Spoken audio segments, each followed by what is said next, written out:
যুবকদের মধ্যে ছড়িয়ে দেওয়া হয়েছে, পর্নোগ্রাফি ছড়িয়ে দেওয়া হয়েছে, আপনার এই যে ধর্ষণ, এটা নিয়ে বলার মতো রুচি এখন কাজ করছে না, কোনো বিচার পাবেন না। ওই দুই একটা আইওয়াস। আচ্ছা, নাউযুবিল্লাহ, আমাদের মা বোনদেরকে রেপ করার পরে বিচার হয়েও কি হয়? শান্তি হবে? কি হবে? 5 বছর কারাদণ্ড দিবেন আপনি, ইজ্জতটা যে চলে গেল। ওই মেয়েটার কি হবে? একটা মেয়ের রিপোর্ট দেখলাম গত পরশুদিন, একটু সময় নিচ্ছে, আপনার একটু ধৈর্য সহকারে বসেন। মেয়েটাকে রেপ করেছে তার চাচাতো ভাই কয়েকজন ওর গুন্ডা বাহিনীকে নিয়ে পলিটিক্যাল শেল্টারে, নাম বলছি না, আপনারা জানেন কারা এই কাজগুলো করে। পলিটিক্যাল শেল্টারে কাজটা করা হয়েছে এবং সেই মেয়ের সেই গর্ভে সন্তান এসেছে, সেই বাচ্চাটাকে সে জন্ম দিয়েছে, সেই বাচ্চাটার বয়স এখন 4 বছর। ওই মেয়েটা সমাজে কিভাবে চলে? সমাজের মানুষ ওকে ছিছি করে, ওই মেয়েটাকে ছিছি করে, ওই বাবার কোনো পরিচয় নাই। আর কোনো মুসলিম যুবক আজকে ওই মেয়েটার পাশে দাঁড়ালো না, কেউ দাঁড়ালো না। ওই মেয়েটা যদি আমার বোন হতো বা আমাদের প্রধানমন্ত্রীর মেয়ে হতো, যদি এই মেয়েটা আমাদের পলিটিক্যাল লিডারদের কারো মেয়ে হতো বা বোন হতো, আপনি কি করতেন? চিন্তা করেন। এই কথাটা এই জন্য বললাম, নবী সাল্লাল্লাহু আলাইহি ওয়াসাল্লাম জিনা এবং ধর্ষণ ঠেকানোর জন্য একটা ফিলোসফি দিয়েছেন, যে নিজের করে চিন্তা করা। দেখবেন, আমি দলিল দিচ্ছি, একটা ছেলে এসেছিল না, এসে বলেছিল যে আমি জিনা করতে চাই ইয়া রাসূলুল্লাহ, আমি ইসলামের সব মানতে রাজি আছি, বাট আমাকে জিনার অনুমতি দেন। নবীজি কি বলেছেন? তার উপর রাগ হন নাই। নবীজি বলেছেন, তোমার মায়ের সাথে কেউ জিনা করলে তুমি কি তা পছন্দ করবে? কি নেতা, কি রকম ইন্টেলেকচুয়াল নেতা দেখেন। তোমার বোনের সাথে করলে কি পছন্দ করবে বাবা? তোমার ফুফুর সাথে, তোমার খালার সাথে, তোমার মেয়ের সাথে। ছেলেটার ভিতরটা কিন্তু একদম মানে আবেগে সে আর আপ্লুত হয়ে থাকতে পারবো না, ঝরঝর করে কাঁদতে থাকবে, ইয়া রাসূলুল্লাহ আমি তো এটা কখনো পছন্দ করবো না। তখন তিনি বললেন, যার সাথে তুমি এটা করতে চাচ্ছ অবৈধ কাজ, সেও কারো না কারো বোন, কারো না কারো মা, কারো না কারো ফুফু, কারো না কারো খালা। হাদিসটা দেখেন, বুখারীতে আছে। নিজের করে চিন্তা করবেন না, আইন বাস্তবায়নও করতে পারবেন না। যখন মনে করবেন এই দেশের প্রত্যেকটা ধর্ষিতা বোন আমার বোন, আমার মা, আমার স্ত্রী, আমার দেশ আজকে ধর্ষিত, তখন আপনি আইন পাশ করতে পারবেন। আর পাশ করলেই হয় না, এটার সঠিক বাস্তবায়ন থাকতে হয়। একটা কথা আছে না, স্বাধীনতা অর্জন হচ্ছে রক্ষা করা কঠিন। আইন পাশ করলেই সব হয় না, এটা বাস্তবায়ন করার মতো সেই ঈমান তাকওয়াবান জনসমষ্টি গড়ে তুলতে হবে। আরেকটা বিষয় হলো যে জনগণ যখন খারাপ হয় তখন শাসকদেরও করার কিছু থাকে না। সমস্যাটা শুধু শাসক বর্গের মধ্যে নেই, এটা আমাদের সমস্যা। আমাদের নবীজি যখন হুদুদ কিসাস এগুলো কায়েম করেছেন, তার আগে সাহাবীদেরকে তৈরি করেছিলেন, এমনভাবে তৈরি করেছেন, একটা সাহাবী যদি জেনা করেন, এসে নবীজির কাছে বলেছেন যে ইয়া রাসূলুল্লাহ আমি জেনা করেছি, আমাকে পবিত্র করেন। একটা ছেলে কি আমাদের এখানে এই কথাটা বলতে পারবে?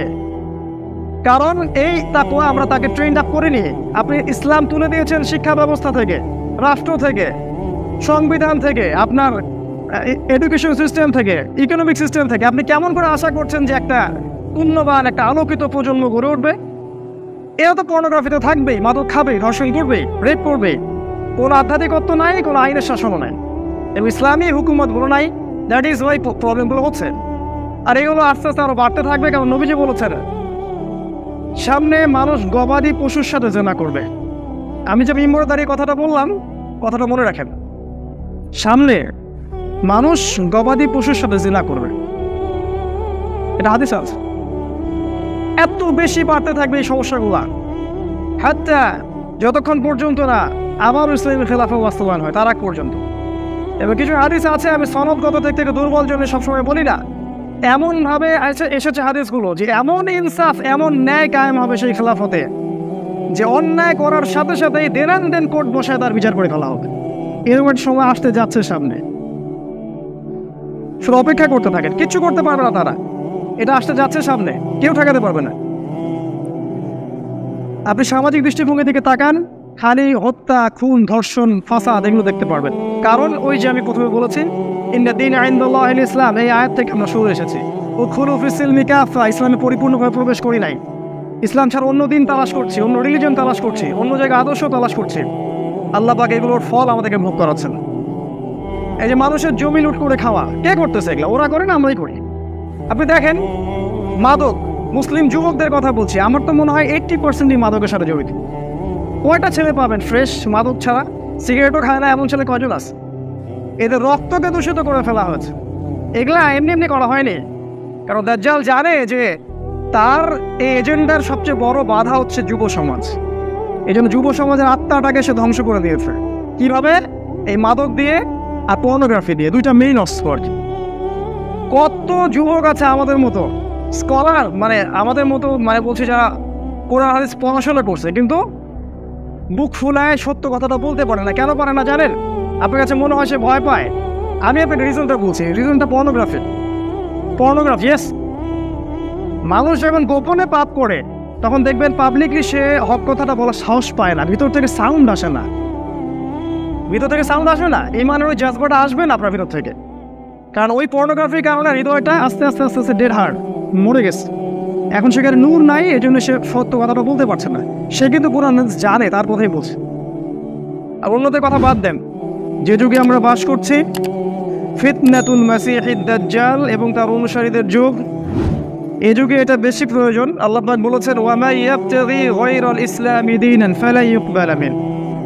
যে ব্যক্তি ইসলাম ব্যতীত, মানে আল্লাহ মনোনীত এই জীবন ব্যবস্থা ব্যতীত অন্য কোনো দিন তালাশ করবে বা অন্য কোনো জীবন ব্যবস্থা তালাশ করবে, ফালা ইউকবালা মিন, লা ইউকবালা, কোশ্চেন কালেও তার থেকে সেটা কবুল করা হবে না।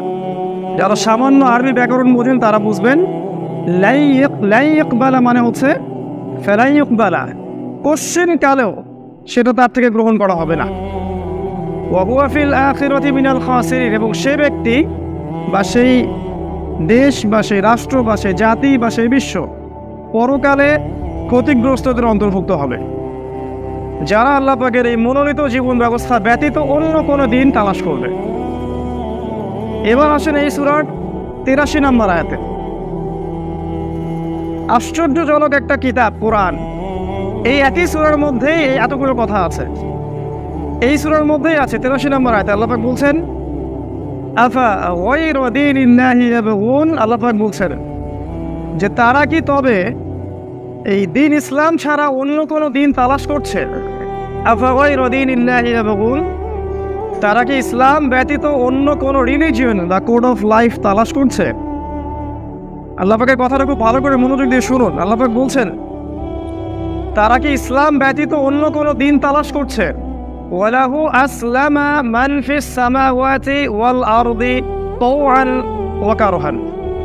অথচ আল্লাহর কাছে আত্মসমর্পণ করেছে এই মহাবিশ্বের প্রত্যেকটা সৃষ্টি। আসমান সমূহ মানে মহাবিশ্বের যত প্রাণী আছে, জীব বা জড়, সবাই আল্লাহর কাছে আত্মসমর্পণ করেছে। ওয়াল আর্দ, এবং এই পৃথিবীর সমস্ত প্রাণী মাখলুক, যাদের সত্তা আছে, সোল আছে, আত্মা আছে, বা যাদের নাই, এই জীব জড় প্রত্যেকেই আল্লাহর কাছে আত্মসমর্পণ করেছে। তাওআন আও কারহান, ইচ্ছায় হোক অথবা অনিচ্ছায় হোক, ইচ্ছায় হোক অথবা অনিচ্ছায় হোক, তারা আল্লাহর সামনে আত্মসমর্পণ করেছেন। আফা গায়রা দীনিল্লাহি ইয়াবগুন, কিন্তু এই মানুষরা কি আল্লাহর দিন ব্যতীত অন্য দিন তালাশ করছে? কথা কি ভাষা ব্যাখ্যা করার আসলে আমাদের ল্যাঙ্গুয়েজ নাই, আমি ভাষায় প্রকাশ করতে পারবো না। একই সূরায় ৩টা কথা আল্লাহ বলেছেন। একমাত্র রিলিজিয়ন আল্লাহর কাছে ইসলাম, ১ নম্বর কথা। ২ নম্বর হচ্ছে ইসলাম ছাড়া অন্য কোনো রিলিজিয়ন কেউ তালাশ করলে আল্লাহ পাক কোশ্চিন কালো সেটা কবুল করবেন না। ৩ নম্বর, আসমান জমিনের সবকিছু আল্লাহর সামনে আত্মসমর্পণ করেছে, করেনি শুধু মানুষ এবং জিন। একই সূরার মধ্যে আছে। এবার প্রশ্ন যে দিন শব্দের অর্থ আসলে কি, এটা এখন ব্যাখ্যা করতে হচ্ছে দুঃখজনক। উচিত ছিল এই সময়ে দিনের জন্য মানুষ জান, মাল, সময়, শ্রম ব্যয় করে আল্লাহর পথে ফুল টাইম দাওয়া এবং জিহাদ করবে। এটা হচ্ছে এই সময় সবচেয়ে উপযুক্ত সময়। এটা এখন দিন শব্দের সংজ্ঞা ব্যাখ্যা করতে হয়, কারণ কিছু মানুষ মনে করে দিন মানে শুধু তসবিহ টেপা, দিন মানে শুধুমাত্র নামাজ পড়া, শুধু ফর্ম রাখা, বা শুধু বছর বছর হজ করা। কোরআনে প্রায় 13টা জায়গায় দিন শব্দটা আছে। আমি আজকে দেখেছি প্রায় 13টা জায়গায় এই দিন শব্দটা আছে এই কোরআনের মধ্যেই। যেখানে আল্লাহ পাক দিনটাকে শরীয়ত হিসেবে উল্লেখ করেছেন, সেটার ব্যাখ্যা আল্লাহ বলেছেন যে এটা এমন একটা জীবন ব্যবস্থা যেটা মানুষের ইহকালীন কল্যাণ, পরকালীন মুক্তি দুটোর পথ সুগম করতে পারে। দ্বিতীয় কথা আল্লাহ বলেছেন যে এর মধ্যে মানুষের ব্যক্তি জীবন, পারিবারিক জীবন, সামাজিক, রাষ্ট্রীয় প্রত্যেকটা জীবনের খুঁটিনাটি বিষয়ের সমাধান থাকবে, এটার নাম দিন। আমরা ইংরেজিতে বলি এটাকে কমপ্লিট কোড অফ লাইফ, পূর্ণাঙ্গ জীবন ব্যবস্থা। জীবন ব্যবস্থা কাকে বলে? যে আদর্শের মধ্যে আমার জন্ম থেকে মৃত্যু, রান্নাঘর থেকে রাষ্ট্র, বাথরুম থেকে বিশ্ব, প্রত্যেকটা বিষয়ের খুঁটিনাটি ব্যাখ্যা আছে, এটার নাম দিন। যে ধর্মের মধ্যে এগুলোর খুঁটিনাটি ব্যাখ্যা নাই সেটাকে আমরা দিন বলি না। এজন্য আল্লাহ পাক আগের দিনগুলোকে মানসুখ করে দিয়েছেন, রহিত করে দিয়েছেন, এবং আল্লাহ পাক কোরআন হাদিস নাজিল করে নতুনভাবে ইসলামটাকে আবারও নবায়ন করেছেন। দিনের ব্যাখ্যা এতটুকু জেনে রাখবো আমরা, এটা অর্থ শুধু ব্যক্তি জীবন না, শুধু ধর্মীয় জীবনও না, আমাদের ব্যক্তি থেকে শুরু করে বিশ্ব পর্যন্ত প্রত্যেকটা জীবনই এই দিনের অন্তর্ভুক্ত। তওয়ান হোক আও কারহান, কেউ ইচ্ছায় হোক আর অনিচ্ছায় হোক এটা স্বীকার করতে বাধ্য হবে, ইচ্ছায় হোক অথবা অনিচ্ছায়। আর এখন যারা ইচ্ছায় এগুলো স্বীকার করছে তারা পরকালে সফল ইনশাআল্লাহ, আর যারা স্বীকার করছে না তাদেরকে মৃত্যুর পর স্বীকার করানো হবে অনিচ্ছায়। তওয়ান আও কারহান, এই হলো দিনের ব্যাখ্যা। তৃতীয় প্রশ্ন আসবে এখন যে ইসলাম, দিন ইসলাম অর্থটা আবার কি? আমরা অনেকের মুখে শুনি এখন, স্পেশালি যারা সেকুলার কনসেপ্টে বিশ্বাস করে, মানে গোড়া থেকে সেকুলার বা কমিউনিস্ট বা গোড়া ডেমোক্রেটিক, তাদের সংজ্ঞা অনুযায়ী দিন এমন একটা জিনিস যেটা মসজিদে আপনি নামাজ পড়বেন, তাসবিহ তাহলিল করবেন, জিকির আজকার করবেন, রোজা রাখবেন, হজ যাকাত দিবেন, মাশাআল্লাহ। তাদের বক্তব্য এতটুকুই দিনের অন্তর্ভুক্ত। তো তারা এতটুকুকে দিন ইসলাম মনে করে। কিন্তু আপনি যদি কোরআন এবং হাদিস খুঁটে খুঁটে পড়েন তাহলে দেখবেন যে আল কোরআনে যেমন সলাতের বিধান আছে, যাকাতের বিধান আছে, সওমের বিধান আছে, হাদিসে যেমন হজ উমরা ইত্যাদি সব খুঁটিনাটি মাসালাগুলো আছে। ওযু কেমন করে করবেন, গোসল কেমন করে করবেন, স্ত্রী সহবাস কেমন করে করবেন, খাবেন কিভাবে, বাথরুমে যাবেন কিভাবে, আপনি দেশ চালাবেন কিভাবে, সামাজিক আমাদের মূল্যায়নটা কেমন হবে, পারিবারিক মূল্যবোধ কেমন হবে, কিভাবে দেশের দুর্নীতি দূর করবেন, নৈতিকতার অবক্ষয় রোধ করবেন, প্রত্যেকটা বিষয় আপনি পাবেন কোরআন এবং হাদিসে। আল্লাহ পাক তার রাসূলের মাধ্যমে জানাচ্ছেন এই পুরো জিনিসটাই হচ্ছে দিন। ইসলামের এখানে নতুনত্বটা কি? এখানে কোনো নতুনত্ব নাই। প্রথম কথা হচ্ছে এটা, ইসলাম নতুন কোনো রিলিজিয়ন না। আদম আলাইহিস সালাম থেকে শুরু করে মুহাম্মদ সাল্লাল্লাহু আলাইহি ওয়াসাল্লাম পর্যন্ত প্রত্যেক নবী এই রিলিজিয়নটাই ফলো করেছে। এখন আমরা যেটা দেখি এক এক মানুষ এক এক রিলিজিয়নের, এটা মানুষ ওই যে বাগিয়াম বাইনাহুম, একে অপরের হঠকারিতা আর অজ্ঞতা, এই দুটো কারণে মানুষ সঠিক ট্র্যাক থেকে সরে গেছে। আল্লাহ পাক একটা রিলিজিয়ন দিয়ে পৃথিবীতে পাঠিয়েছেন প্রত্যেক নবীকে। কোরআনে অনেক জায়গায় পাবেন, সংক্ষিপ্ত সময় রেফারেন্স দেওয়ার সময় পাচ্ছি না, যে আল্লাহ পাক প্রত্যেক নবীকে আদেশ করেছিলেন যে তার কওমকে যেন তাগুত বর্জন করতে আদেশ করে এবং আল্লাহ পাকের ইবাদত করতে আদেশ করে। এই দুটোই ছিল তাদের মূলনীতি। সবাই দাওয়াত দিয়েছেন লা ইলাহা ইল্লাল্লাহ, কেউ দাওয়াত দেননি এর বাইরে। প্রত্যেক নবী আদম থেকে শুরু করে মুহাম্মদ সাল্লাল্লাহু আলাইহি ওয়াসাল্লাম পর্যন্ত। আপনি আদম আলাইহিস সালামের জীবনী দেখেন, নূহ আলাইহিস সালামের জীবনী দেখেন, ইব্রাহিম, মুসা, ঈসা, প্রত্যেক নবীর জীবনী দেখেন, একটা কমন জিনিস খুঁজে পাবেন যে দিন নতুন কিছু নয়। এই লা ইলাহা ইল্লাল্লাহ ইসলাম শুরু থেকে ছিল, আজও আছে, ইনশাআল্লাহ কিয়ামত পর্যন্ত থাকবে। এই জন্যই আমরা বলি ইসলাম চির নতুন, চির প্রাচীন এবং চির আধুনিক। তাই যাদের এই কনসেপ্ট আছে, স্পেশালি সেকুলার কনসেপ্টে যারা বিশ্বাস করি আমরা যে ইসলাম নতুন একটা ধর্ম, মুহাম্মাদের মাধ্যমে এটা প্রবর্তিত হয়েছে, নাউযুবিল্লাহ সাল্লাল্লাহু আলাইহি ওয়াসাল্লাম, এটা সম্পূর্ণ ভুল একটা কনসেপ্ট। মুসা আলাইহিস সালামের রিলিজিয়ন ছিল ইসলাম, ঈসা আলাইহিস সালামের ইসলাম, নূহ আলাইহিস সালামের ইসলাম। এক কথায় 1,24,000 শব্দটা আমরা পাই, বা কোনো হাদিসে 2,24,000 নবী এবং রাসূল, প্রত্যেকের রিলিজিয়নই ছিল ইসলাম। আর আমাদের নবী মুহাম্মদ সাল্লাল্লাহু আলাইহি ওয়াসাল্লাম ইসলামের একটা ছোট্ট সংজ্ঞা দিয়েছেন, এটা আপনাদেরকে শেয়ার করব। হাদিসে জিবরিল নিয়ে আমি একটা আলোচনা করেছিলাম, সেখানে বলেছিলাম বিস্তারিত। আজকে শুধু একটা পয়েন্ট বলছি। জিবরাইল আলাইহিস সালাম যেদিন মানুষের রূপ ধরে পৃথিবীতে এসেছিলেন, জনসমক্ষে সাহাবীদের সামনে, সব সাহাবী তাকে দেখেছেন। এটা রাসূল সাল্লাল্লাহু আলাইহি ওয়াসাল্লামের জীবনের প্রায় শেষ দিকের ঘটনা, বিদায় হজের পরে। তখন তিনি নবীজিকে 4টা প্রশ্ন করেছিলেন: ঈমান কাকে বলে, ইসলাম কাকে বলে, ইহসান কাকে বলে, আর কিয়ামত কবে হবে। এখানে নবী সাল্লাল্লাহু আলাইহি ওয়াসাল্লাম ইসলামের সংজ্ঞা দিয়েছিলেন, মাল ইসলাম। তিনি বলেছেন আল ইসলাম আন তাশহাদা আল্লা ইলাহা ইল্লাল্লাহ, ইসলাম হচ্ছে তুমি প্রথমে সাক্ষী দিবে আল্লাহ ছাড়া কোনো মাবুদ নেই, ওয়া আন্না মুহাম্মাদান আবদুহু ওয়া রাসূলুহু, এবং মুহাম্মদ সাল্লাল্লাহু আলাইহি ওয়াসাল্লাম তার বান্দা এবং তার রাসূল। অর্থাৎ আপনি আল্লাহর একত্ববাদের উপর থাকতে হবে এবং রাসূল সাল্লাল্লাহু আলাইহি ওয়াসাল্লামের সুন্নাহর উপর থাকতে হবে। তাওহীদের সাথে শিরককে মেশানো যাবে না, সুন্নাহর সাথে বিদআতকে মেশানো যাবে। বাস লা ইলাহা ইল্লাল্লাহ পূর্ণ হয়ে গেল, মুহাম্মদ রাসূলুল্লাহ পূর্ণ হয়ে গেল। এবং আপনি আল্লাহর বিধান এবং রাসূলের বিধানের বাইরে যেতে পারবেন না, কারণ আমরা দাসদের কোনো ইচ্ছা স্বাধীনতা থাকে না। আমরা দাস আল্লাহর এই পৃথিবীতে, তিনি যা বলবেন তাই করতে হবে, যা করতে নিষেধ করবেন সেটাই করা যাবে না। 1 নম্বর তিনি এটা বলেছেন। 2 নম্বর বলছেন ওয়া তুকিমুস সালাহ, তুমি সালাত কায়েম করবে। ইসলামের বেসিক ফান্ডামেন্টাল, সালাত নাই ইসলাম নাই। যে সালাত কায়েম করে না, সালাত পড়ে না বা কায়েম করে না, তাকে আমরা মুসলিম হিসেবে ধরতে পারি না। এখানে কোনো টালবাহানার কোনো সুযোগ নাই যে এখানে ইচ্ছায় পড়ি না, অলসতা করে পড়ি না, সে ফাসেক, সে জালেম, সে কাফের, এই ক্যাটাগরি আল্লাহ রাসূল করে দেননি। তিনি বলছেন মান তারাকা সালাতান মুতাআম্মিদান ফাকাদ কাফারা, যে ব্যক্তি সালাত ইচ্ছা করে ছেড়ে দিল সে ব্যক্তি কুফরি করল। স্ট্রেট কাট কথা, যে ব্যক্তি সালাত ছেড়ে দিল সে কুফরি করল। 3 নম্বর বলেছেন ওয়া তু'তিজ যাকাত, তুমি যাকাত প্রদান করবে।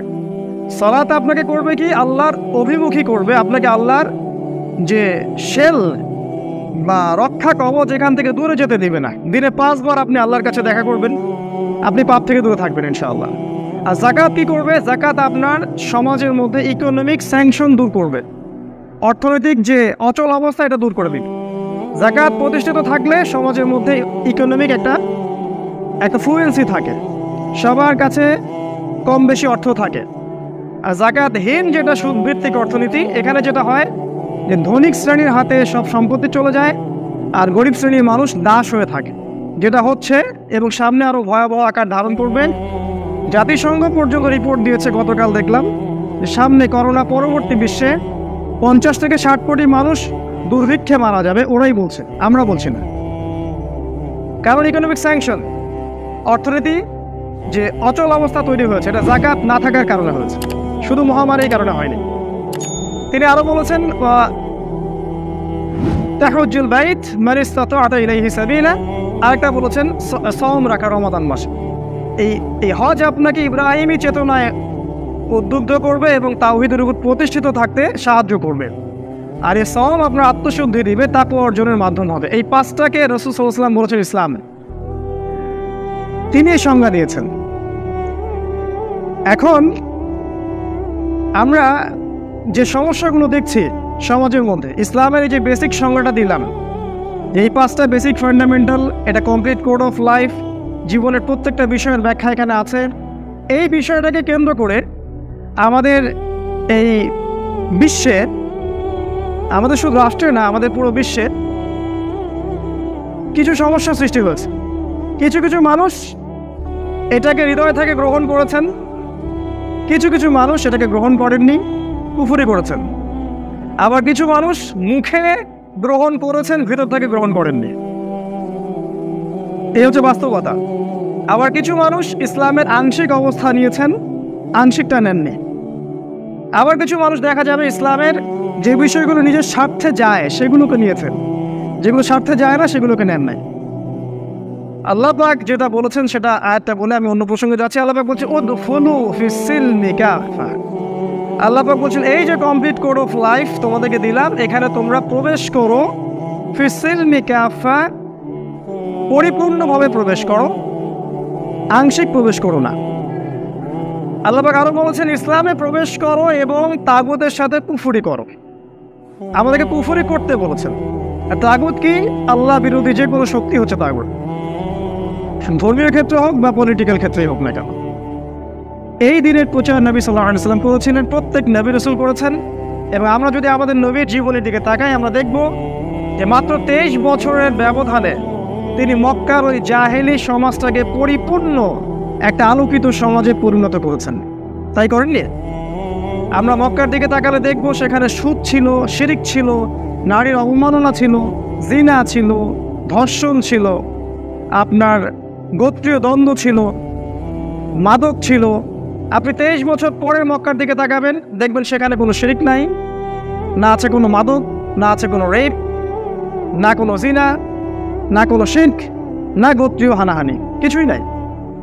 এই 23 বছর নবী সাল্লাল্লাহু আলাইহি ওয়াসাল্লামের কাছে আল্লাহ পাক এই ইসলামটাকে আবার নবায়ন করে দিলেন, ওই প্রাচীন ইসলামে, নতুন ইসলাম না। আর এবার আল্লাহ পাক যেটা দিলেন সেটা হলো কোরআন এবং সুন্নাহ। কোরআন এবং সুন্নাহ। এর আগে ছিল তাওরাত, তার আগে জাবুর, এই যে তাওরাত, জাবুর, ইনজিল, তার আগে সুহফি মুসা ওয়া ইব্রাহিম, অনেক কিতাব ছিল, ওগুলো সব হয়ে গেল রহিত। এরপরে আসলো কোরআন এবং সুন্নাহ। এই পর্যন্ত আমরা সবাই জানি, কিন্তু সমস্যা হচ্ছে এই কোরআন এবং সুন্নাহকে পরিপূর্ণভাবে বাস্তবায়নের ক্ষেত্রে আমাদের মধ্যে ত্রুটি দেখা যায়। আমরা কেউ ব্যক্তি জীবনে মানি তো পারিবারিক জীবনে মানি না, পারিবারিক জীবনে মানি তো সামাজিক জীবনে মানি না, সামাজিক জীবনে মানি রাষ্ট্রীয় জীবনে মানি না। আর এই গডলেস ওয়ার্ল্ডের কথা তো বাদই দিলাম। এবার আসেন ইসলাম সম্পর্কে এতগুলো কথা বলার পর আমরা বিশ্বের দিকে তাকাই। ইসলামটাকে মাথার একদিকে রাখবেন আর বিশ্বটাকে এবার দেখবেন। তারপরে ইনশাল্লাহ আমরা কনক্লুড করব যে এই সিচুয়েশনে নাজাত পাবে কারা, সফল হবে কারা, সাফল্য কারা পাবে। এবার বিশ্বের দিকে তাকায় চলেন। আমি যে বিশ্বের দিকে তাকাতে বলছি সেটা শুরু হয়েছে, আমি শুরু করছি রাসূল সাল্লাল্লাহু আলাইহি সাল্লামের জীবনী থেকে, খুব সংক্ষিপ্ত সময়ে। আপনারা যদি দেখেন রাসূলুল্লাহ সাল্লাল্লাহু আলাইহি ওয়াসাল্লাম যখন জীবিত ছিলেন তিনি ইসলামিক খেলাফা কায়েম করে দিয়ে গেছেন, তাই নয় কি? রাসূল সাল্লাল্লাহু আলাইহি ওয়াসাল্লাম ইসলামিক খেলাফা কায়েম করে দিয়ে গেছেন, ইসলামিক লজ, বেসিক প্রত্যেকটা ফান্ডামেন্টাল সমাজে বাস্তবায়ন করে দিয়ে গেছেন। তারপর আবু বকর সিদ্দিক কি সেখান থেকে সরে গেছিলেন? সেই ট্র্যাক থেকে কি তিনি সরে গিয়েছিলেন?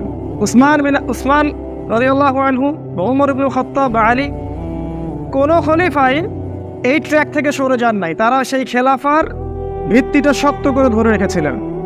এক কথা ইসলামী খেলাফা সমাজে, রাষ্ট্রে কায়েম ছিল। এরপরে আসে উমাইয়াদের শাসন। উমাইয়াদের শাসনের মধ্যে যেটা দেখা যায় যে সমাজের মধ্যে অনেক দুর্নীতি, করাপশন চলে আসে এবং কিছু দুনিয়া পূজা চলে আসে, কিন্তু তারপরেও তার ইসলামিক শেলের মধ্যে ছিল, খেলাফা ছিল। তারপর আসে আব্বাসীয়রা, তখনও ভোগবিলাস বাড়তে থাকে আব্বাসীয়দের সময় এবং ইসলাম দুর্বল হতে থাকে, ইসলাম বিরোধী শক্তিগুলো জাগ্রত হতে থাকে। এক পর্যায়ে মঙ্গোলিজরা এসে বাগদাদকে আক্রমণ করে খেলাফা ধ্বংস করে দিতে চেষ্টা করে, তারপরেও খেলাফা টিকে ছিল, পুরোপুরি ধ্বংস হয়নি। এরপর আসে ফাতেমিদের খেলাফা, তারপরে আসে মামলুকদের শাসন, তারপরে মোগলদের শাসন, এরপর টার্কিদের শাসন, অটোমান এম্পায়ারদের শাসন। হিস্ট্রিগুলো যদি পড়েন বুঝতে পারবেন এই অটোমান এম্পায়ার বা 1914 সালের আগ পর্যন্ত ইসলামী খেলাফার একটা শেল পৃথিবীতে ছিল, ছোট হোক আর বড় হোক। কখনো কেউ দুর্বল হয়েছে, আবার কখনো কাউকে শক্তিশালী হয়ে করা হয়েছে, কেউ ক্ষমতা হারিয়েছে, কেউ ক্ষমতা পেয়েছে, কিন্তু ইসলাম ছিল, হোক সেটা আরবে বা তুর্কিতে বা কর্ডোভায় বা এইদিকের আপনার আমাদের সাবকন্টিনেন্টে কোনো না কোনো জায়গায় ছিল। এর পরের বিশ্বটার দিকে আমি আপনাকে তাকাতে বলছি, এর আগের বিশ্বের দিকে এখন দেখার দরকার নেই আপাতত। এর পরের যে বিশ্বটা এটা দেখবেন 1700 সাল থেকে নিয়ে 1800 সাল পর্যন্ত সারা বিশ্বে একটা ব্যাপক রেভলিউশন হলো। সেটা হচ্ছে যে বিশ্বটা দুই ভাগে ভাগ হয়ে গেল। এই অংশটুকু ভালো করে বোঝার চেষ্টা করে। বিশ্বটা দুই ভাগে ভাগ হয়ে যায়। একটা অংশে চলে যায় ইহুদিরা, খ্রিস্টানরা এবং মুশরিকরা। ইহুদিরা, খ্রিস্টানরা এবং মুশরিকরা। আরেকটা অংশে চলে আসে মুসলিমরা। এই দুইটা ভাগে বিশ্বটা ভাগ হয়ে যায়। এবার ইহুদি, খ্রিস্টান, মুশরিকদের মধ্যে আবার দুইটা গ্রুপ হয়ে যায়। একটা গ্রুপ হচ্ছে তারা গডলেস, তাদের কাছে ধর্ম কোনো বিষয় না, তারা জুলুম, ফাসাদ আর পাপাচারের বলে, ক্ষমতার বলে সারা বিশ্ব শাসন করতে শুরু করে। কিন্তু ইহুদি খ্রিস্টানদের মধ্যে আরও একটা দল ছিল যাদের হৃদয়টা করাপ্টেড ছিল না। তারা আজ পর্যন্ত তাদের ধর্মের যে বেসিক জিনিসগুলো আছে সেগুলো এখনও ধরে রেখেছে। কোরআনও এটার দলিল যে সব ইহুদি, সব খ্রিস্টান যে খারাপ বা তাদের সাথে যে আমাদেরকে শত্রুতা করতে হবে এমনটা কোরআন শিক্ষা দেয়নি। কারণ কোরআন সূরা মাইদায় বলেছে এক শ্রেণীর খ্রিস্টান থাকবে, নাসারা থাকবে, যারা তোমাদের খুবই বন্ধুত্বপূর্ণ আচরণ করবে তোমাদের সাথে, হৃদ্যতায় তোমাদের খুব কাছে হবে। وَلَتَجِدَنَّ أَقْرَبَهُمْ مَوَدَّةً لِلَّذِينَ آمَنُوا الَّذِينَ قَالُوا إِنَّا نَصَارَى। আল্লাহ পাক বলছেন সূরা মাইদার মধ্যে যে তুমি দেখবে হে নবী, অবশ্যই আপনি দেখবেন যে এক শ্রেণীর খ্রিস্টান আছে যারা বলে আমরা নাসারা, তারা আপনাদের প্রতি খুব হৃদ্যতা, ভালোবাসা, মহব্বত দেখাবে। এই জন্য আমরা বলছিলাম একবার যে আজারবাইজানের উচিত ছিল আর্মেনিয়ার ব্যাপারে আবারও ভেবে দেখা, এবং টার্কির উচিত ছিল রাশিয়ার ব্যাপারে আবারও ভেবে দেখা। কারণ রাশিয়া এবং আমেরিকা এক পাল্লায় মাপলে চলবে না। সারা বিশ্বের মধ্যে অর্থোডক্স খ্রিস্টান একটা দল আছে যারা হৃদ্যতা, ভালোবাসা মুসলিমদের কাছাকাছি, কিন্তু আমরা ওদেরকে চিনতে ভুল করছি। তাদের সাথে অ্যালায়েন্স করার বদলে আমরা উল্টা শত্রুতা করছি। এটার ফল আমাদেরকে ভোগ করতে হবে সামনে। কারণ আমাদের কাছে কোরআন যখন আমাদের হাত থেকে চলে গেছে, বা কোরআন যখন আমরা জাদুঘরে রেখে দিয়েছি, তখন এই সমস্যাগুলো হয় স্বাভাবিক। আল্লাহ পাক এই দুই শ্রেণীর কথা বলেছেন। এক শ্রেণীর ইহুদি আছে, অল্প কিছু ইহুদি হলেও তাদের মধ্যে স্বচ্ছতা আছে, এমন নয় যে সবাই পাপাচারী বা করাপ্টেড, তা না। এক শ্রেণীর ইহুদি ছিল রাসূল সাল্লাল্লাহু আলাইহি ওয়াসাল্লামের যুগেও, যারা ইসলাম কবুল করেছিল, এমনকি যুদ্ধ করেছে উহুদের মাঠে। উহুদের মাঠে তো আমি আপনি যুদ্ধ করি নাই, অনেক ইহুদি ইসলাম কবুল করে যুদ্ধ করেছি উহুদের মাঠে। আব্দুল্লাহ বিন সালাম রাদিয়াল্লাহু আনহু, ইহুদির বড় পণ্ডিত, তিনি রাসূল সাল্লাল্লাহু আলাইহি ওয়াসাল্লামকে চিনতে পেরেছেন, তাকে প্রোটেক্ট করেছেন, এবং তাকে ওই মদিনার মধ্যে তার যে দলিল সেটাকে প্রমাণ করেছেন আব্দুল্লাহ বিন সালাম। কারণ নবীজি তো পড়তে জানতেন না, লিখতে জানতেন না। তিনি তাওরাত থেকে বের করে দেখাচ্ছিলেন যে ইনি শেষ নবী, ইনি আসল নবী, তোমরা এর আনুগত্য করো। তাই সব ইহুদি খারাপ, এটা বলা ঠিক না। আবার সব খ্রিস্টান খারাপ না, কারণ রাসূল সাল্লাল্লাহু আলাইহি ওয়াসাল্লামের যুগেও দেখবেন আপনি কিছু কিছু নাসারা ছিলেন যারা ইসলামের পক্ষে কাজ করেছেন। আবিসিনিয়া ওই রাজা বাদশা নাজাশীর কথা আপনারা জানেন, যিনি জাফর বিন আবু তালেব রাদিয়াল্লাহু আনহু নেতৃত্বে বিশাল একটা মুসলিম কমিউনিটিকে আশ্রয় দিয়েছিলেন। তারা রেফিউজি ছিলেন, আমরা ছিলাম রেফিউজি তখন, তারা আমাদেরকে আশ্রয় দিয়েছিল। ইতিহাস ভুলে গেছে আজকে মানুষ। সে আবিসিনি ইথিওপিয়ার কথা বলছি, এখন ওই জায়গাটার নাম ইরিত্রিয়া। এই বাদশা নাজাশী যখন ইন্তেকাল করেন, আমাদের নবী মুহাম্মদ সাল্লাল্লাহু আলাইহি ওয়াসাল্লাম তার জানাজার নামাজ পড়েছেন, গায়েবানা জানাজার নামাজ। কি মনে করছেন আপনি? তাই যুগে যুগে এরকম শ্রেণীর ইহুদি খ্রিস্টান কিছু থাকবে, কিছু আছে, অল্প কিছু হলো। আল্লাহ পাক বলেছেন তাদের সংখ্যা অল্প, কিন্তু আছে। এর উল্টা দিকে বিশাল জনশক্তির একটা ইহুদি খ্রিস্টান মিত্র আছে, এদেরকে আমরা বলি জায়নিজম বা জায়নিস্ট অ্যালায়েন্স। এরা মূলত সারা বিশ্বের শত্রু, শুধু ইসলামের শত্রু না, এরা সারা বিশ্বের ধার্মিকদের শত্রু। আপনি যদি ধর্ম পালন করেন, আপনি হোক হিন্দু হন বা খ্রিস্টান হন বা বৌদ্ধ হন বা মুসলিম হন, ওরা ধর্মের শত্রু। কারণ ওরা চায় যে পুরো মানব জাতি অন্য একটা শক্তির ইবাদত করুক, সেই শক্তির নাম হচ্ছে মাসিহুদ দাজ্জাল। কারণ তারা দাজ্জালের জন্য অপেক্ষা করছে। তারা বলছে যে এ হচ্ছে আমাদের মাসিহ, যে সামনে আসতে যাচ্ছে। এবং তাদের পুরো যে এজেন্ডা, প্রোপাগান্ডা, এটা পুরো স্পষ্ট করে দিয়েছে তারা জগতের সামনে। তারা গডলেস, তারা রিলিজিয়নের শত্রু, সত্যের শত্রু, এবং এরা জুলুম, পাপাচার, ফাসাদ এবং ক্ষমতার দাপটে সারা বিশ্ব শোষণ করে বেড়াচ্ছে।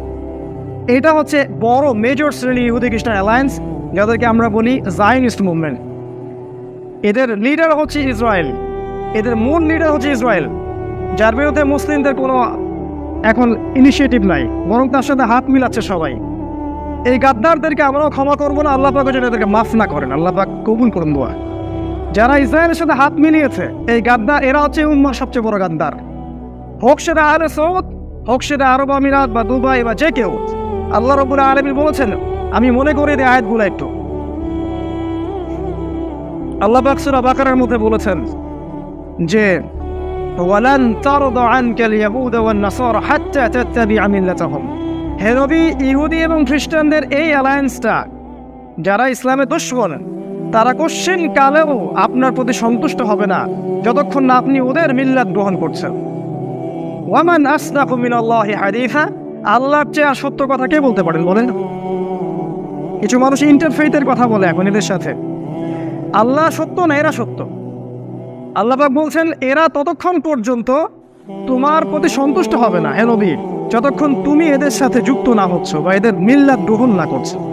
আল্লাহ পাক আরো বলছে সূরা মাইদা, আয়াতগুলো মনে করিয়ে দেই। আল্লাহ পাক বলছে ইয়া আইয়ুহাল্লাযীনা আমানু, হে মুমিনগণ, লা তাত্তাখিযুল ইয়াহুদা ওয়ান নাসারা আউলিয়া। এই ইহুদি এবং খ্রিস্টানদেরকে বন্ধুরূপে গ্রহণ করো না। কোন ইহুদি কোন খ্রিস্টান?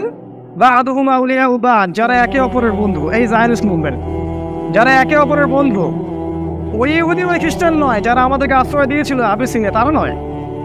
সেই ইহুদি সেই খ্রিস্টান যারা একে অপরের বন্ধু, জায়নিস্ট মুভমেন্ট।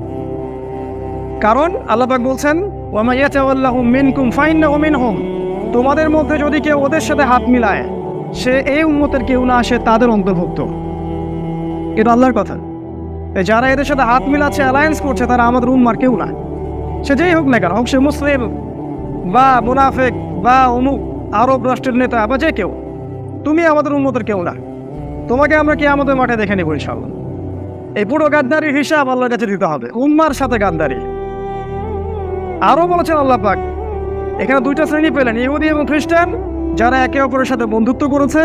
আর একটা শ্রেণীর কথা আল্লাহ পাক বলেছেন যে সূরা মাইদার মধ্যেই আছে, হে নবী, লাতাজিদান্না আশাদ্দান নাস আদাওয়াতান লিল্লাযিনা আমানু আল ইয়াহুদ ওয়াল্লাযিনা আশরাকু। এবার দেখেন আল্লাহ পাক বলছেন, হে নবী, আপনি দেখবেন মুমিনদের সাথে সবচেয়ে কঠিন শত্রুতা পোষণ করে দুই শ্রেণীর মানুষ। কোরআনেই আছে দুই শ্রেণীর মানুষ। এক শ্রেণী হচ্ছে আল ইয়াহুদ, ওই ইহুদি যারা জায়নিস্ট মুভমেন্টের সাথে জড়িত, এবং দ্বিতীয় হচ্ছে আল্লাযিনা আশরাকু, যারা শিরক করে, মুশরিক। এজন্যই দেখবেন নেতানিয়াহু মোদিকে ডাকে, এমনি ডাকে না, কোরআন আমাদের সামনে সব বলে দিয়েছে, কিন্তু আমরা কোরআনিক পররাষ্ট্রনীতি বাদ দিয়ে অন্য জায়গা থেকে হেদায়েত নিচ্ছি। কোরআন বলেছে আমাদেরকে এরা তোমাদের প্রতি সবচেয়ে কঠোর, আমরা ওদের সাথে অ্যালায়েন্স করতে চাই, আমরা বলি বন্ধু রাষ্ট্র, আমরা এইসব কথা বলি। আল্লাহ পাক বলছেন এই ইহুদি এবং এই মুশরিকরা তোমাদের সবচেয়ে বড় শত্রু। এই আয়াতে আল্লাহ পাক বলেছেন যে কিছু নাসারাকে তোমরা পাবে যারা ভালোবাসা হৃদ্যতে তোমাদের কাছাকাছি হবে, কারণ ওদের সাথে ওই নাসারাদের মধ্যে কিছু পাদ্রী দরবেশ টাইপের মানুষ আছে যারা এই দুনিয়াবি ফাসাদ থেকে বৈরাগ্যতা অবলম্বন করেছে। রুহবান আহবার বলা হয়। এখানে আপনি ওয়ার্ল্ড পলিটিক্স বুঝতে পারছেন, জিও পলিটিক্স, যে এই পুরো বিশ্বের মধ্যে সবচেয়ে শক্তিশালী এখন অ্যালায়েন্সটা হচ্ছে জায়নিস্ট মুভমেন্ট। কোন জায়নিস্ট? যারা সেই সব ইহুদি এবং সেই সব খ্রিস্টান যারা একে অপরের বন্ধু, যারা প্রকাশ্য ইসলাম এবং সত্যের বিরোধিতা করছে, ধর্মের বিরোধিতা করছে, এবং সারা বিশ্বকে তারা জুলুম, পাপাচার, ফাসাদ এবং অন্যান্য যে অস্ত্রগুলো আছে এগুলো দিয়ে শোষণ করার চেষ্টা করছে। They want to rule the world. তারা এই ওয়ার্ল্ডটাকে শাসন করতে চায় অন বিহাফ অফ দাজ্জালের পক্ষ থেকে। কেন বললাম? কারণ এরাই জেরুজালেম মুক্ত করেছে ইহুদিদের জন্য 1914-এ। এরাই জেরুজালেমকে উন্মুক্ত করে ইহুদিদেরকে আসার জায়গা করে দিয়েছে। এরাই প্রথম বিশ্বযুদ্ধ লাগিয়েছে, এরাই দ্বিতীয় বিশ্বযুদ্ধের পর ইহুদি রাষ্ট্র গঠন করে দিয়েছে, এরাই জেরুজালেমকে রাজধানী ঘোষণা করলো। এখন আপনারা অপেক্ষা করছেন কবে মাসিহুদ দাজ্জাল আসবে। এই জন্য সবাই অলরেডি সেখানে প্ল্যান, ওদের মঞ্চ প্রস্তুত। শেষ পেরেকটা খালি কফিনে ঠোকানো বাকি আছে, সেটা হচ্ছে মালহামা, সামনে যেটা আসছে।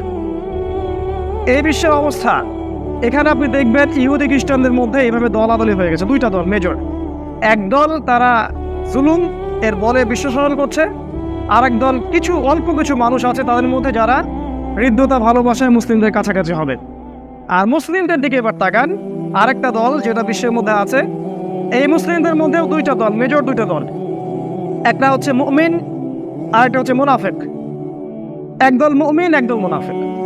মুনাফিকদের ব্যাপারে আপনারা সবাই জানেন, যা বলে তা রক্ষা করে না, আমানতের খেয়ানত করে, আর কথা বললেই মিথ্যা কথা বলে। প্রত্যেকটা খাসলতই এদের সাথে মিলে যায়, হোক সেটা মানে পারিবারিক মুনাফিক থেকে বৈশ্বিক মুনাফিক, প্রত্যেকের খাসলতই সেম। কথা বললে কথা রাখবে না, কথা দিলে কথা রাখবে না, আর কথা না রাখাই ওর সুন্নাহ। আমানত দিবেন, খেয়ানত করবে, খেয়ানত করাই ওর সুন্নাহ। ওয়াদার খেলাপ করবে এবং একে অপরের সাথে গালিগালাজ করবে। আরও আছে ওদের আলামত, ফজরের নামাজ পড়বে না, এশার নামাজ পড়বে না, বা অলসতা করবে, জামাতে আসবে না। কোরআন হাদিসের সরাসরি বিরোধিতা না করলেও ভিতরে ভিতরে ওদের সাথে অ্যালায়েন্স গঠন করবে, ইসলামের বিরুদ্ধে কাজ করবে, ইসলামটাকে হাস্যকর রূপে সমাজের সামনে তুলে ধরবে। অনেক আলামত আছে। মুনাফিক চিন্তা হলে একটা সূরা পড়বে, আমি বলে দিচ্ছি, মুনাফিক চিন্তা হলে একটা সূরা যথেষ্ট, সেটা হলো সূরাতুত তাওবা। সূরা তাওবা বলে দিবে আমার ভিতরে ঈমান আছে না নিফাক আছে। আর আরেকটা শ্রেণী মুমিন শ্রেণী। এই মুমিন শ্রেণীর মধ্যে আরো সমস্যা বেশি। এদের মাঝে আবার শততা বিভক্ত, হাজার হাজার লক্ষ লক্ষ দল আছে।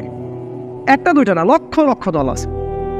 মাযহাবি দলাদলি হোক আর আপনার তরিকার দলাদলি হোক আর অ্যাসোসিয়েশন ওয়াইজ দলাদলি হোক, যেটাই হোক, শততা বিভক্ত। এখন সমাধান ওই যে নবী সাল্লাল্লাহু আলাইহি ওয়াসাল্লাম বলেছেন, মা আনা আলাইহি ওয়া আসহাবি, আমি যার উপরে আছি আমার সাহাবীরা যার উপরে আছেন। দুর্ভাগ্যজনক এই 1700 সাল থেকে 2020 পর্যন্ত এই হাদিসের বেসিসে আবার অনেকগুলো দল হয়ে গেছে। সবাই বলছে আমি সাহাবীদের উপরে আছি, আমি সাহাবীদের উপরে আছি, কিন্তু কারোর মধ্যে কোনো হৃদ্যতা, কোনো অ্যালায়েন্স নাই, সবাই শততা বিভক্ত। এই হলো মুমিনদের অবস্থা। এর ফলে কি হয়েছে? এর ফলে আমাদের অর্থনীতি দুর্বল হয়ে গেছে, আমাদের পররাষ্ট্রনীতি দুর্বল হয়ে গেছে, ধর্মীয় সম্প্রীতি নষ্ট হয়েছে। আমরা একে অপরের সাথে হিংসা, গীবত, তোহমত, কাদা ছোড়াছুড়িতে ব্যস্ত আছি। আর ওই জেরুজালেম প্রস্তুত হয়ে গেছে দাজ্জালের জন্য। এই 300 বছরে এগুলোই হয়েছে বেশি বেশি। তবে একটা হাদিস আপনাদেরকে বলতে চাই, এটা আমার মনে হয় যুবক ভাইদের হৃদয়ে নাড়া দিবে। রাসূল সাল্লাল্লাহু আলাইহি ওয়াসাল্লাম বলেছেন, এইরকম ফিতনার পরিবেশেও একটা দল থাকবে, একটা উম্মাহ থাকবে, একটা তাইফা থাকবে, এক শ্রেণীর মানুষ থাকবে সারা বিশ্বে, যারা যাহিরিনা আলাল হক, হকের উপরে স্পষ্ট হবে, প্রকাশ্য হবে, গোপনে গোপনে না। আমি কে বক্তব্য দিচ্ছি চেনা যায় না এমন বক্তব্য না, স্পষ্ট হবে, জাহের হবে সবার সামনে। হক মানে জাহের। নবী সাল্লাল্লাহু আলাইহি ওয়াসাল্লাম কি বক্তব্য দিয়ে সামনে পর্দা দিতেন নাকি? ওই হ্যামিলনের বাঁশিওয়ালার পিছনে ছোট তোমরা অনলাইনে। যাহিরিনা আলাল হক, হকের উপর স্পষ্ট হবে, প্রকাশ্য, দীপ্তমান। কোন শক্তি, রবি বলছেন, পৃথিবীর কোন শক্তি তাদের কোনো ক্ষতি করতে পারবে না। হাত্তা ইয়াফতাহু বাইতুল মাকদাস, এমনকি তারা বাইতুল মাকদাস বিজয় করবে। এটা আপনাদেরকে দিলাম, চিন্তা করবেন, খুঁজে বের করবেন তারা কারা। একটা দলের কথা নবীজি বলেছেন, যারা এই উম্মার মধ্যে থাকবে শেষ পর্যন্ত তারা যুদ্ধ করবে, যুদ্ধের কথা আছে, এটা নবী বলেছেন। যদি জঙ্গি সন্ত্রাসী বলতে হয় তাহলে মুহাম্মদ সাল্লাল্লাহু আলাইহি ওয়াসাল্লামকে বলবেন। তিনি বলেছেন যে এই দলটা হকের উপর প্রতিষ্ঠিত থেকে ন্যায়ের পথে যুদ্ধ করবে, এমনকি শেষ পর্যন্ত তারা বাইতুল মাকদাস, ওই জেরুজালেম আবারও পুনরুদ্ধার করবে। এটা হবে ইনশাআল্লাহু আযজা ওয়া জাল, যেটা এখন হচ্ছে সারা ওয়ার্ল্ডে। এই অবস্থায় আমরা শেষ করছি অল্প সময়ের মধ্যে। এই অবস্থায় যদি আপনি বিশ্বকে দেখেন, আমি শুধু 4টা পয়েন্ট আপনাকে শেয়ার করছি। এই 4টা পয়েন্ট থেকে আপনি বিশ্বকে দেখলে বুঝতে পারবেন যে সমাধানটা কোথায় আছে। 1 নম্বর পয়েন্ট হচ্ছে ধর্মীয় দৃষ্টিকোণ। আপনি ধর্মীয় দৃষ্টিকোণ থেকে পুরো বিশ্বটাকে দেখেন, এটা 1 নম্বর। 2 নম্বর হচ্ছে অর্থনৈতিক দৃষ্টিকোণ, ইকোনমিক দৃষ্টিকোণ থেকে বিশ্বটাকে দেখেন কি অবস্থা। 3 নম্বর আপনার সামাজিক দৃষ্টিকোণ থেকে দেখেন। 4 নম্বর পলিটিক্যাল দৃষ্টিভঙ্গি থেকে দেখেন। এই 4টা সেক্টর বলে দিলাম, এর বাইরে একটা আছে, সেটা আমি আজকে খুব পাবলিকলি বলছি না। এই 4টা সেক্টর থেকে আপনি বিশ্বটাকে দেখলে বুঝতে পারবেন আসলেই বিশ্বের কি অবস্থা। আমি কিছু ক্যালকুলেশন আপনাকে করে দিলাম খুতবার মধ্যে। ওই জেরুজালেম যারা দখল করেছে, ওই অবৈধ আল্লাহ পাকের লানত অভিশাপ প্রাপ্ত এই জিউসরা, এরা ব্রিটেনের সাথে অ্যালায়েন্স করেছিল, তারপরে আমেরিকার সাথে করলো। এখন তাদের বড় অ্যালায়েন্স আছে, ব্রিটেন, আমেরিকা, ফ্রান্স, জার্মানি, এইদিকে অস্ট্রেলিয়া, হাঙ্গেরি, এই পাশের আমেরিকা, ওইদিকে অস্ট্রেলিয়া, এইদিকে ইন্ডিয়া, পুরো বিশ্বের বড় বড় পরাশক্তিগুলো করে হাত করে নিয়েছে। আর মুসলিম দিকে তাকালে আমি বললাম শততা বিভক্ত, আমাদের শক্তি নাই, শক্তি নাই। তবে একটা কথা মনে রাখবেন, ওই একটা হাদিস বলেছি, বিজয়ী হবে একটা দল। আরেকটা আয়াত মনে রাখবেন, আল্লাহ পাক বলেছেন, কাম মিন ফিআতিন কলিলা গালাবাত ফিআতান কাসীরাতান বিইذনিল্লাহ। আল্লাহ পাক বলেছেন, কতই না ক্ষুদ্র দল ছিল এই পৃথিবীতে, কতই না ক্ষুদ্র দল ছিল, যারা বড় বড় দলের উপর বিজয়ী হয়েছিল বিইذনিল্লাহ, আল্লাহ পাকের ইজনে, আল্লাহ পাকের সাহায্য।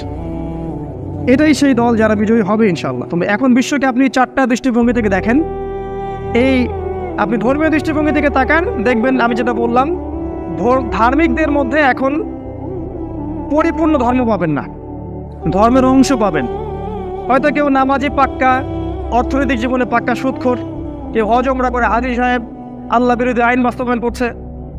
কাউকে দেখবেন যে মাশাআল্লাহ তসবিহ দানা নিয়ে ওই কোনায় বসে আছে, বোনকে সম্পত্তি দেয় না, সামাজিক মূল্যবোধ ভালো না, চরিত্র ভালো না। এমনকি দুঃখজনক, মানে দুর্ভাগ্যজনক যে আল্লাহ পাক যে কি আযাব দিচ্ছেন আমাদেরকে আল্লাহ ভালো জানেন। এখানেও হয়তো বা ইহুদি খ্রিস্টানের কোনো চক্রান্ত থাকতে পারে, তবে আমার মনে হয় না যে এখানে আমাদেরও দোষ কম আছে। আমরা মাদ্রাসাগুলোর দিকে তাকাচ্ছি, এখন কিছু কিছু মাদ্রাসায় দেখছি এমন কিছু ঘটনা ঘটছে যেটা ভাষায় প্রকাশ করার মতো না। মানে ধার্মিকদের যে নৈতিক অবক্ষয়, এটা যে কোন জায়গায় চলে গেছে, মানে ধর্মটাকে আমরা আসলে সেইভাবে পালন করতে পারছি না। ধর্মের স্টেজ হচ্ছে প্রথমে সে মুসলিম হবে, আত্মসমর্পণ করলো, তারপরে হবে মুমিন, পরিপূর্ণ খাঁটি বিশ্বাসী, কথায় কাজে আমলে বাস্তবায়ন করবে। 3 নাম্বার, এরপর উঁচু লেভেল মুত্তাকি, এরপর সে তাকওয়া অবলম্বন করবে, আর উঁচু লেভেল। তারপর হবে মুহসিন, ইহসান, এমনভাবে আল্লাহর ইবাদত করবে যেন আল্লাহকে দেখতে পাচ্ছে। এই জিনিসগুলো আমরা পার করতে পারছি না। মুসলিম, মুমিন, মুত্তাকি, মুহসিন, এই লেভেলগুলো পার করতে পারছি না। ধার্মিক জীবনে দেখেন আমাদের মধ্যে ধর্মীয় ত্রুটি হচ্ছে। যারা ধর্ম পালন করছি সিরিয়াসলি করছি না, গা ছাড়া হবে করছি, মনে করছি এতটুকু করলেই হয়ে যাবে। কেন জানি একটা অলসতা কাজ করার ভিতরে, আর স্বপ্নগুলো আমাদের খুব ছোট হয়ে গেছে। আমরা অল্পতে সন্তুষ্ট হয়ে যাচ্ছি, এতটুকু হলেই চলবে, আমাদের উঁচু কোনো ভিশন নাই। এটা গেল আমজনতার কথা। আলেমন আমাদের দিকে তাকান, শততা বিভক্ত। এখন কথাবার্তা, ল্যাঙ্গুয়েজ শুনলে মনে হয় না আদৌ সে আলেম কিনা, বিহেভিয়ার দেখলে মনে হয় না আদৌ সে আলেম কিনা। আপনি দেখেন অসংখ্য ইমাম আছে, ওর ছেলে নামাজ পড়ে না, ওর বউ পর্দা করে না। অসংখ্য বক্তা আছে যে আপনি দেখবেন মাদকদ্রব্য খাচ্ছে। ইভেন অনেকে দেখবেন যে পরকীয়ায় লিপ্ত হয়ে গেছে, জিনা করতেছে। দুঃখজনক কথাগুলো বলছি, তা দুঃখজনক। মুসলিমদের মধ্যে এই সমস্যাগুলো হচ্ছে কারণ ধর্মের পরিপূর্ণতা নাই। আমরা ধর্মটাকে ঠাট্টা তামাশার পাত্র বানাচ্ছি, সিরিয়াসলি নিচ্ছি না যে এই দিনটা আল্লাহ পাঠিয়েছেন আমাদের ইবাদত করার জন্য না, বিজয়ী হওয়ার জন্য। হুয়াল্লাযী আরসালা রাসূলাহু বিল হুদা ওয়া দীনিল হক লিইয়ুযহিরাহু আলা দীনি কুল্লি। এই দিনটা আল্লাহ পাঠিয়েছেন যাতে করে হকের উপর আমরা বিজয়ী হতে পারি। আর আমরা তো বিজয়ের জন্য নামছি না মাঠে, বিজয়ী হব কেমন করে? এটা ধার্মিকদের অবস্থা। আলেমদের অবস্থা দেখবে শততা বিভক্ত, সবাই একে অপরের সাথে কাদা ছোটাছুটিতে ব্যস্ত আছি। এই সময় পর্যন্ত এসেও আমরা এক জায়গায় আসতে পারছি না। এক জায়গায় আসার মানে এই নয় যে একটা দলের মধ্যে সবাইকে আসতে হবে, এমন নয়। যে সবার মাঝে একটা মিউচুয়াল আন্ডারস্ট্যান্ডিং থাকলে এটা পসিবল ছিল, যেটা হচ্ছে না, দুর্ভাগ্যজনক। ধর্মীয় দৃষ্টিভঙ্গির দিকে তাকান বিশ্বের, আর দেখেন আর যারা ধর্মকে পালন করছে, কসমেটিক্স ইসলাম ফলো করছি আমরা, অথবা প্রোটেস্ট্যান্ট ইসলাম ফলো করছি, অথবা ওই যে ব্রিটেনের শেখানো ইসলাম বা আমেরিকার শেখানো ইসলাম বা ইসরায়েলের পণ্ডিতদের শেখানো ইসলাম আমরা ফলো করছি। মুসলিমরাই বলছে যে ইসলামী হুকুমতের কোনো দরকার আছে, এগুলো আগে চলতো এখন চলে না। মুসলিমরাই, কালেমা পড়া মুসলিমরাই পর্দার বিরোধিতা করছে। তারাই দেখবেন যে সহশিক্ষাকে সম্বোধন দিচ্ছে, মুসলিমদের কথা বলছে। সুদ খাচ্ছে কারা? মুসলিমরা খাচ্ছে। এনজিওতে আপনি চাকরি করেন, সুদী এনজিওতে আপনি চাকরি করেন, আপনার বউ দেখা যায় যে ব্র্যাকের মতো ইয়াতে চাকরি করে, সুদী এনজিওতে চাকরি করে, সুদ খায়, সমিতি করে। আমরাই ব্যাংকে চাকরি করি, আমরা ব্যাংকের সুদের সাথে জড়িত। এটা মুসলিমরা করছে। ধর্মীয় দৃষ্টিভঙ্গি থেকে তাকান, আমাদের অবস্থা আজকে খারাপ। এই দৃষ্টিভঙ্গি দিয়ে বিশ্বকে দেখেন। আরেকটা দৃষ্টিভঙ্গি বলছি, সোশ্যাল দৃষ্টিভঙ্গি, সামাজিক। আমার মনে হয় না এটা নিয়ে বলার এই মুহূর্তে কোনো প্রয়োজন আছে। আপনারা প্রত্যেকেই জানেন যে সামাজিক অবস্থা আজকে কোন জায়গায় গিয়ে দাঁড়াইছে। মানে আমাদের মা, আমাদের বোন বাসায় নিরাপদ কিনা তাও জানি না। বলে আসলাম বাসা থেকে বের হওয়ার আগে, কোনোভাবেই দরজা যেন না খুলবা না, যেই আসুক। মানে আমাদের ভিতরে কি পরিমাণ একটা মানে কনসিয়াসনেস তৈরি হয়েছে দেখেন, ভীতি কাজ করছে ভিতরে, একটা ফেয়ার কাজ করছে, না জানি কখন কি হয়। দেখেন এই সমস্যাগুলো শুধু যে অন্যের জীবনে থাকবে তা নয়, এই সমস্যাগুলো আমাদের জীবনেও আসবে। আপনারা ওই ঘটনা জানেন, শনিবারে মাছ ধরার ঘটনা। যারা অন্যায় করেছে আল্লাহ ওদেরকেও ধ্বংস করেছেন, যারা অন্যায়ের প্রতিবাদ করে নাই আল্লাহ পাক তাদেরকেও ধ্বংস করেছে। আর যারা অন্যায়কে পেট্রোলাইজ করছে উপরের লেভেল থেকে, সবাইকে আল্লাহ ধ্বংস করবেন। কোথায় আছে? কোরআনে আছে, সূরা বনী ইসরাঈলের মধ্যে দেখবেন, ওয়াইম মিন ক্বরিয়াতিন ইল্লা নাহনু মুহলিকুহা ক্বাবলা ইয়াউমিল কিয়ামাহ। কিয়ামতের আগেই এই জুলুমের কারণে প্রত্যেক নগরী আমি ধ্বংস করে দেব, আল্লাহ বলেছেন। কিভাবে করবেন? ওই যে পারমাণবিক যুদ্ধ আসতেছে সামনে, 800 কোটি মানুষ তো এমনি মারা যাবে না, এমন বোম পড়বে 1 সেকেন্ডে সব শেষ। 1 সেকেন্ডের মধ্যে একটা রাষ্ট্র শেষ হয়ে যাবে।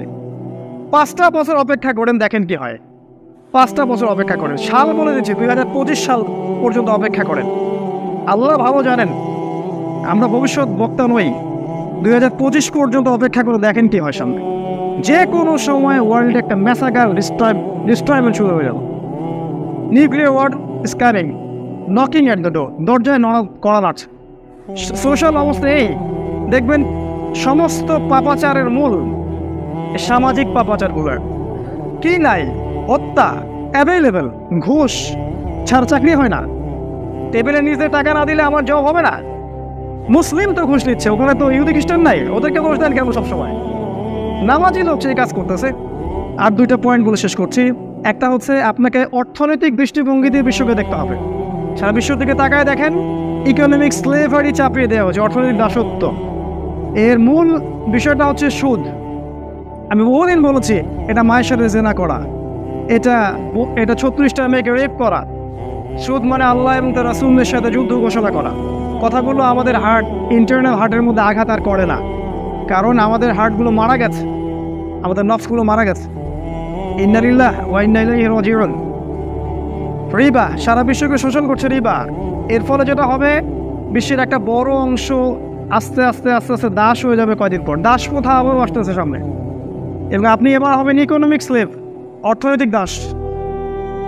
শুধু ওই গলায় রশি দেওয়া দাস না, ইকোনমিক স্লেভ, অর্থনৈতিক দাস। একটা সময় ছিল, আপনারা জানেন সবাই, যে আমাদেরকে জিজিয়া দিত যারা, আজকে ওরা আমাদেরকে লোন দেয়, আমরা ওদের লোনে রাষ্ট্র চালাই। একসময় এরা আমাদেরকে ট্যাক্স দিত, জিজিয়া দিত। যখন খিলাফা ছিল তখন ওরা আমাদের প্রোটেকশনে থাকতো, আমাদেরকে জিজিয়া দিত। আমরা ইকোনমিক সেকশন, পলিটিক্যাল সেকশন, প্রতিটা সেকশন রুল করতাম, ওরা আমাদের কাছে অধীনে থাকতো, তারা আমাদের সাথে মিউচুয়াল আন্ডারস্ট্যান্ডিং করতো, জিজিয়া দিত, আমরা ওদেরকে প্রোটেক্ট করতাম। আজকে এরা আমাদেরকে লোন দেয়, সুদ দেয়, ব্যাংকিং সিস্টেম দেয়, পেপার মানি আপনাদেরকে ধরিয়ে দিয়েছে, কাগজের টাকা যার ইন্টারেস্টিক কোনো ভ্যালু নাই, একটা কাগজের পিস মাত্র, আর কিছু না। সামনে আপনাকে যেটা করতে হবে, কাগজের টাকা আপনি দেয়ালে ওয়ালপেপার করে ঝুলিয়ে রাখবেন, কারণ এই কাগজের টাকা ইজ গোয়িং টু ডিস্ট্রয়, এটা শেষ হতে যাচ্ছে। সামনে আসবে আপনার ইলেকট্রনিক মানি, সব ইলেকট্রনিক মানি। আপনি খালি পাঠাবেন, টাকা ধরতেও পারবেন না, পকেটেও রাখতে পারবেন না, দেখতেও পারবেন না। কখনো প্রশ্ন করে না কোনো আলেম বা আমাদের যারা শায়েখুল হাদিসরা আছেন, ওলামায়ে কেরাম, মুফতিরা আছেন, ইজ দিস হালাল অর হারাম?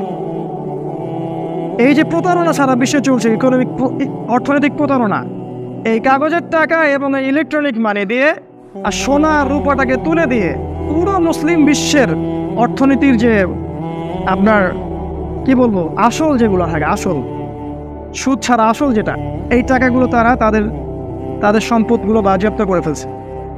এই কাজটা করতো পৃথিবীতে একটা সম্প্রদায়, যাদেরকে আল্লাহ পাক ভূমিকম্প দিয়ে ধ্বংস করেছিলেন, শুআইব আলাইহিস সালামের কওম।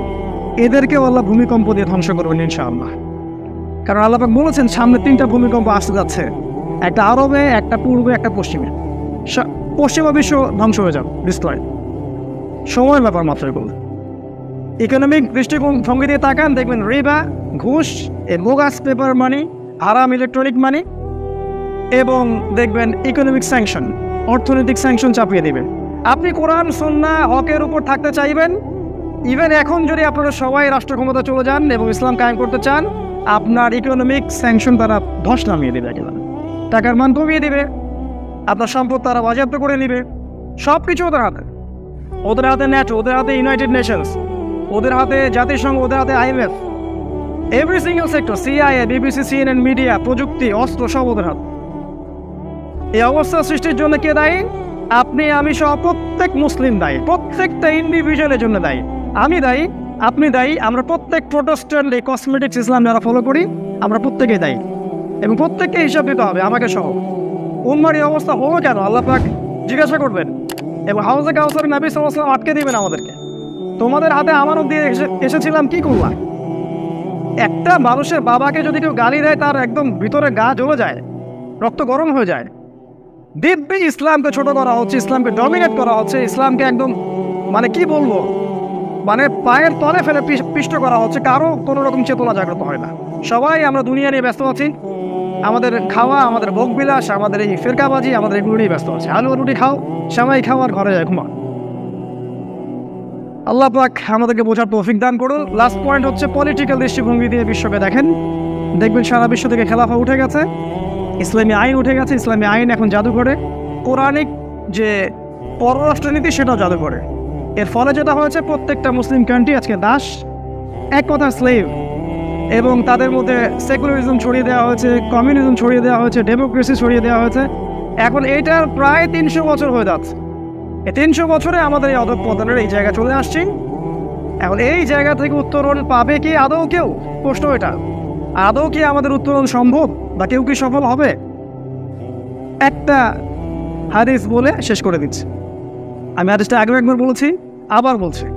নবী সাল্লাল্লাহু আলাইহি ওয়াসাল্লাম বলেছেন, এরকম বৈশ্বিক অবস্থাতেও মুসলিমদের মধ্যে কিছু মুসলিম থাকবে যারা সব সময় আল্লাহর পথের জিহাদের রশি ধরে থাকবে। আবার এটাকে অন্যভাবে নেবেন না যে সন্ত্রাস ছড়াচ্ছে, জঙ্গিবাদ ছড়াচ্ছে। জিহাদ মানে আপনাকে কখনো আমি বলিনি যে বোম মারেন। আল্লাহ পাকের দিন প্রতিষ্ঠার জন্য, আল্লাহ পাকের দিন স্ট্যাবলিশমেন্টের জন্য আমার জান, আমার মাল, আমার সময়, আমার কথা, আমার কলম, এভরি সিঙ্গেল সেক্টর জিহাদের অন্তর্ভুক্ত। এটা একটা ইবাদত, এটা সন্ত্রাস নয়।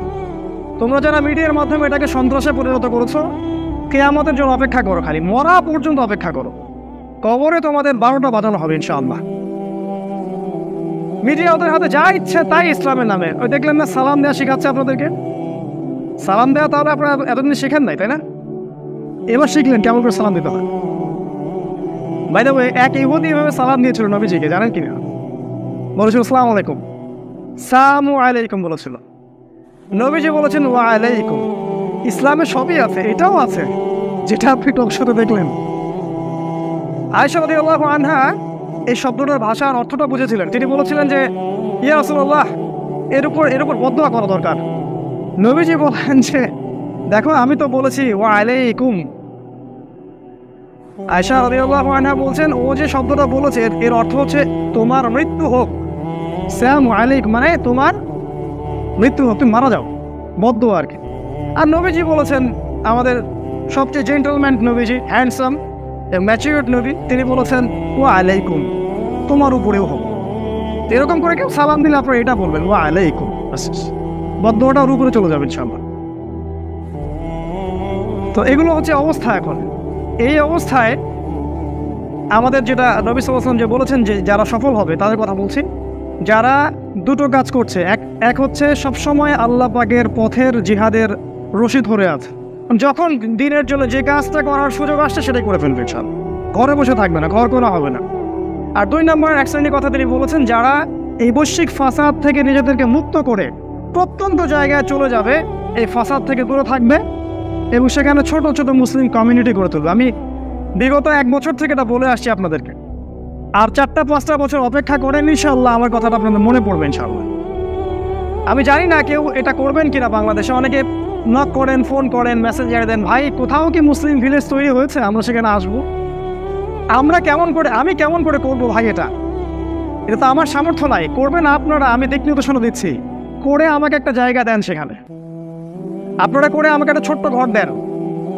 এমন জায়গা যাদের সামর্থ্য আছে প্রত্যন্ত জায়গার জমিগুলো কিনে ফেলেন, সেখানে ডেইরি প্রজেক্ট করেন, মাছের চাষ করেন, খাবার উৎপন্ন করেন, ছোট ছোট মুসলিম কমিউনিটি গড়ে তোলেন, মাদ্রাসা করেন, মসজিদ করেন, একটা কমিউনিটি, একটা ওয়ান আমির ওয়ান জামা এরকম গড়ে তোলেন।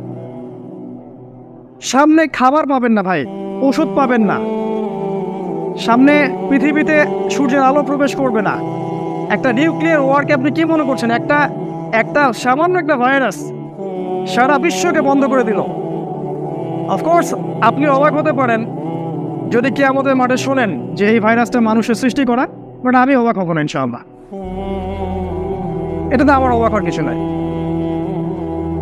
প্রত্যন্ত জায়গায় চলে যাওয়া একটা সমাধান বলছেন নবীজি, কারণ তিনি বলেছেন মুমিনরা সকালে মুমিন থাকবে, বিকালে কাফের হয়ে যাবে, বিকালে কাফের থাকবে, সকালে মুমিন হয়ে যাবে। তিনি আরও বলেছেন যে এই সময়গুলোতে সফল হবে আসহাবুল কাফের মতো যারা থাকতে পারবে, যারা আল্লাহর পথে জিহাদের রশি ধরে থাকবে, যারা আল্লাহ পাকের পথে জান মাল সময় শ্রম ব্যয় অব্যাহত রাখবে, যারা ইউনাইটেড থাকবে, কমিউনিটি গড়ে তুলবে, এবং যারা এই যুগেও সুন্নাহর উপর আঁকড়ে থাকবে। নবীজি বলেছেন তোমাদের মতো 50 জন শহীদ সাহাবীর নেকি তারা পাবে ইনশাআল্লাহ। এই পরিস্থিতি থেকে উত্তরণের জন্য আপনারা আমার কি করণীয়, এই করণীয় বিষয়গুলো আপনারা চিন্তা করবেন। আমি শুধু আপনাদেরকে চিন্তার খোরাক দিলাম আজকে জুমার খুতবায়। সিচুয়েশন এরকম, আপনি পলিটিক্যাল দৃষ্টিভঙ্গি থেকে, অর্থনৈতিক দৃষ্টিভঙ্গি থেকে, ধর্মীয় এবং সামাজিক দৃষ্টিভঙ্গি থেকে বিশ্বকে দেখার চেষ্টা করেন এবং জিও পলিটিক্সটাকে কোরআন থেকে পড়ার চেষ্টা করেন। হিস্ট্রি পড়েন, নবী সাল্লাল্লাহু আলাইহি ওয়াসাল্লামের সুন্নাহগুলোর উপর আমল করেন, তার স্ট্যাটিস্টিক এবং তার যে স্ট্র্যাটেজি সেগুলো অ্যাপ্লাই করেন, ইনশাআল্লাহ আমরা শেষ জামানায় সেই সব মুমিনদের অন্তর্ভুক্ত হতে পারবো ইনশাআল্লাহ, যারা আল্লাহর পথে সবসময় নিজেদের জানমাল সময় শ্রম ব্যয় করতে প্রস্তুত, যারা হিজরত করতে প্রস্তুত, যারা প্রত্যন্ত জায়গায় আসহাবুল কাহাফের মতো থাকতে প্রস্তুত, বা ফিতনার যুগেও ঈমান আমল নিয়ে 50 জন সাহাবীর নেকি প্রাপ্ত এই সুসংবাদপ্রাপ্ত সাহাবীদের যে দলের কথা নবীজি বলেছেন তাদের অন্তর্ভুক্ত হওয়ার সৌভাগ্যপ্রাপ্ত হবে ইনশাআল্লাহ আযজা ওয়া জাল। আল্লাহ পাক আমাদের সবাইকে এই বিষয়গুলো বোঝার এবং আমল করার তৌফিক এনায়েত করুন।